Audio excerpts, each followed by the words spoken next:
Fadel Bajideh ditetapkan sebagai tersangka kasus persetubuhan anak di bawah umur dan aborsi yang melibatkan putri Nikita Mirzani, Laura Mezani alias Loli. Fadel pun langsung menjalani penahanan setelah ditetapkan sebagai tersangka. Ia dihadirkan dalam konferensi pers yang digelar pihak kepolisian Polres Metro Jakarta Selatan pada Jumat 14 Februari malam. Dalam rilisnya, Kanit Pemberdayaan Perempuan dan Perlindungan Anak Polres Metro Jakarta Selatan, Citra Ayu Sivilia, mengungkap modus Fadel ke Loli agar bersedia melakukan hubungan badan. Citra menyebut ada bujuk rayu dari Fadel sehingga Loli mau melakukan hubungan badan. Fadel Bajideh juga menjanjikan pernikahan pada putri sulung Nikita Mirzani itu.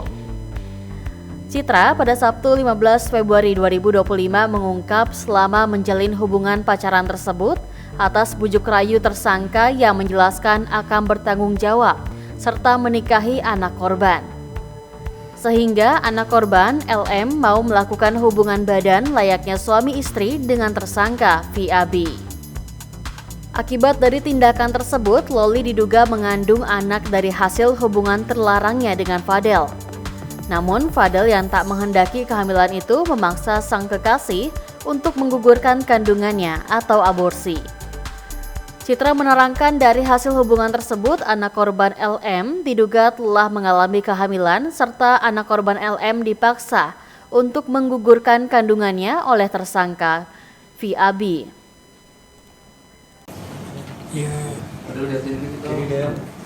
Ya, baik, terima kasih rekan-rekan, mohon maaf ya. Sudah lama menunggu. Assalamualaikum warahmatullahi wabarakatuh. Waalaikumsalam warahmatullahi wabarakatuh. Selamat malam dan salam sejahtera bagi kita semua. Malam ini kita lihat bersama ya, kita sudah melalui tahap-tahap panjang. Rekan-rekan juga mengikuti semua kegiatan-kegiatan yang ada. Pertama kali kasus yang dilaporkan oleh NM, kemudian kita memeriksa saksi-saksi yang jelas, mengumpulkan barang bukti, lanjut juga dari semua yang sudah kita periksa, lanjut saksi terlapor sudah kita periksa kemarin, kemudian jatuh lagi kita status alih tersangka ya. Kemudian malam ini kita sudah menetapkan penahanan ya, surat perintah penahanan sudah ditandatangani oleh pimpinan tentunya. Oleh karena itu kita pada malam ini kita harus bisa di sini semua berkumpul ya. Kemudian dasar-dasar yang menjadi acuan kita yaitu dasar laporan polisi nomor LPB 2811 Romawi 11 2024 Polres Metro Jakarta Selatan pada tanggal 12 September 2024. Kemudian waktu kejadian sejak bulan Januari 2024 sampai dengan diamankan Lexington, okay? Ya, TKP, kemudian ada 2 TKP di Lexington dan apartemen Bintaro, Park View yang beralamat di Pesanggerahan, Jakarta Selatan. Lanjut korban LM, perempuan 17 tahun. Lanjut kemudian kemarin sudah ditetapkan menjadi tersangka berinisial VAB, laki-laki berumur 20 tahun.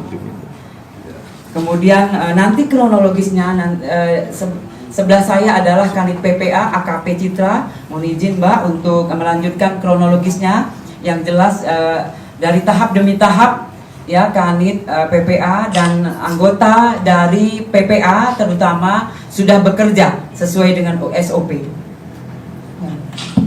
Ya baik, terima kasih. Selamat malam. Kami dari unit PPA Unit 6 Satreskrim Polres Metro Jakarta Selatan di bawah pimpinan Kasatreskrim. Kemudian ada pun kronologis kejadiannya itu pada bulan Januari 2024.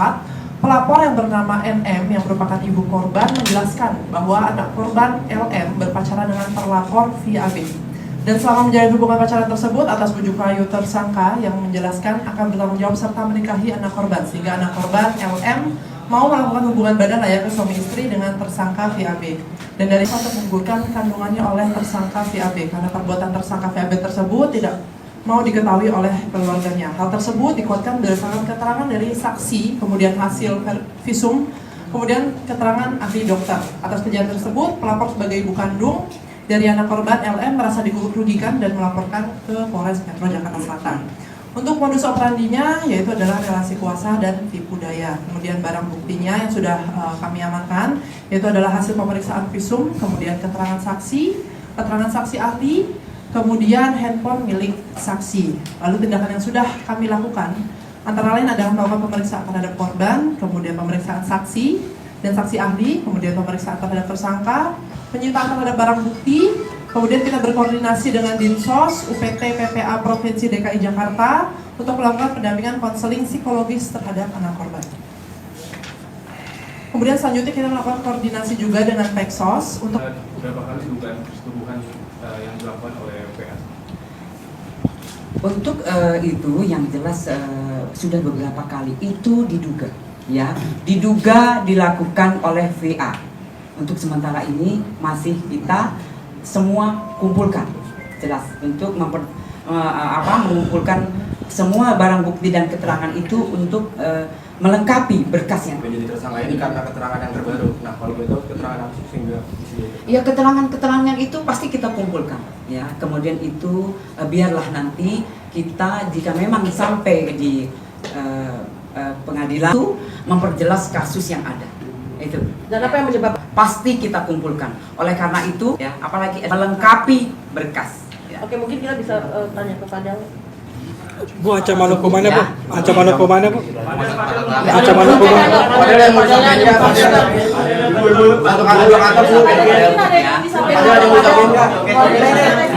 Sepertinya senyumnya mengandung banyak makna nih. Ada yang sampaikan 1-2 kata gitu. Terlihat ada kekecewaan dari wajah Fadel. Cukup ya. Ada lagi. Bu, ancaman hukumannya Bu? 1-2 kata dari Fadel. Bu, ancaman. Bu, 1-2 kata dan 2 Ancaman kita angkat ya. Oke. Ibu sedikit tuh berarti Fadel masih bisa membela diri atau gimana, Bu?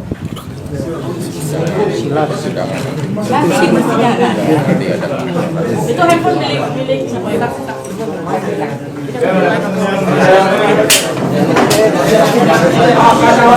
Aduh.